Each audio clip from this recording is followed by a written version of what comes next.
নমস্কার, আপনারা দেখছেন আধ্যাত্মিক ভারত, ভারত পৃথিবীর শান্তির কথা বলে। আসলে আমরা সবাই শান্তির কথাই বলি।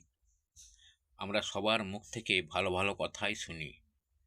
তাতে মন্ত্রী হোক, নেতা হোক, গুরুদেব হোক, সাধু সন্ত, মৌলানা মৌলবী যারাই হোক, সবাই কিন্তু যে কথাগুলো বলে আমরা মন দিয়ে শুনি।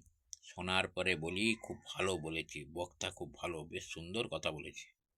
কিন্তু আমাদের ভেতরে যে পশুটা, সেটা কিন্তু ভালো নয়।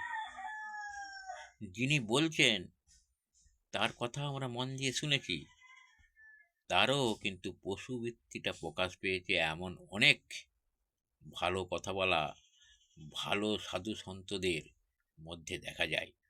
অতএব ভালো কথা বলাটা নয়, ভালো ভালো বক্তব্য রাখা নয়, জ্ঞান দেয়া নয়, আমার নিজের ভেতরে যে পশুটা, সেটা কেন মাঝে মাঝে জেগে ওঠে, সেইটাকে নিয়ন্ত্রণ করতে গেলেই আমাদের ওই আধ্যাত্মিক পথে যেতে হবে এবং কঠোর সাধনার দ্বারা তাকে নিয়ন্ত্রণ করতে পারলেই তবে সাধনায় সিদ্ধি লাভ হবে এবং সত্যিকারের সৎ চরিত্রবান মানুষ হতে পারবো।